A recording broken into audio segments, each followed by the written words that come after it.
Et juste avant que la vidéo commence, je tenais quand même à vous préciser qu'on a débloqué une nouvelle carte. Malheureusement, je l'ai pas filmé parce que je m'y attendais absolument pas. On a débloqué la bûche dans un coffre gratuit ou en argent, je sais plus. Je vais vous mettre le screen. Enfin bref, bon visionnage. Salut tout le monde, c'est Ozner Gamer. Aujourd'hui, on se retrouve pour une toute nouvelle vidéo sur Clash Royale.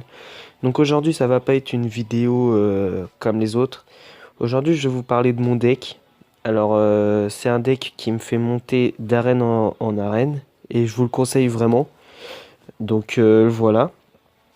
Donc là, ça fait même pas une semaine, enfin une semaine et demie maximum, je suis dans l'arène 9. Et là, j'ai plus qu'une seule victoire et je passe déjà arène 10.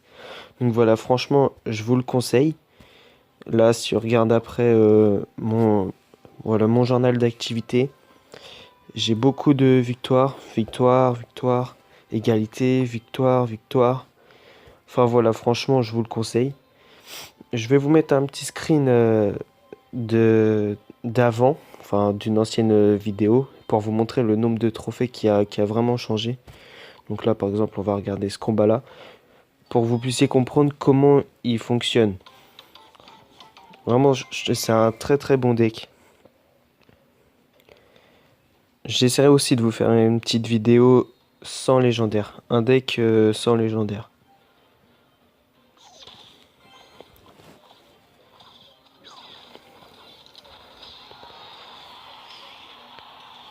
Donc là, le chevaucheur, il a déjà bien tapé. Et là, en fait, le but, c'est quand on envoie les barbares d'élite, on prépare le petit zap.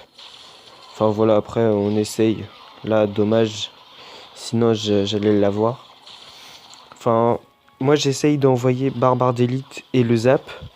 Ou alors économiser quand j'ai le bourreau. Je le pose en arrière. Et ensuite, quand j'ai assez, j'envoie les barbares d'élite en même temps.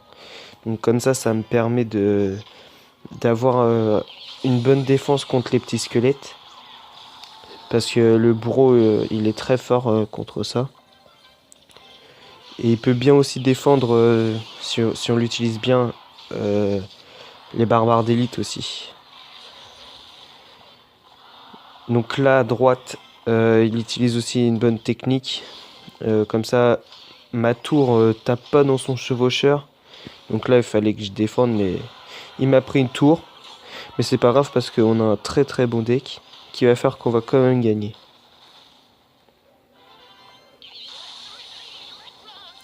Donc là, on va pas s'en occuper.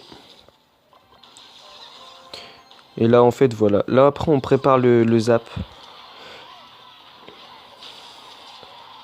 Et, hop, et là, on continue de taper.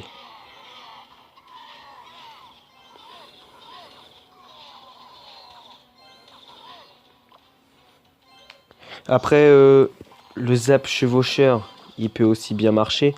Moi, je préfère que le barbare d'élite. Donc là, tout à l'heure, j'ai parlé du bourreau et vous allez voir, il marche aussi très bien. Donc voilà, moi, comment je m'en sers. Je pose mon armée de squelettes et je mets le bourreau. Comme ça, c'est une très bonne défense. Et après, il faut aussi savoir bien gérer son élixir. Et là, le bourreau contre les squelettes, il est super.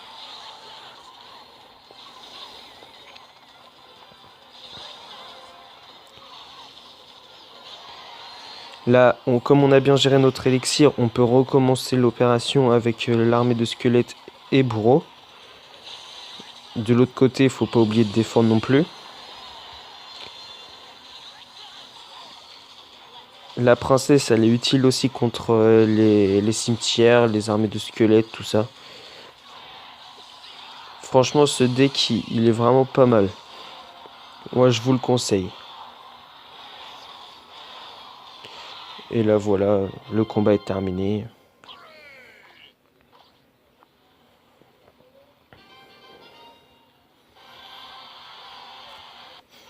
Je vous conseille vraiment de le faire.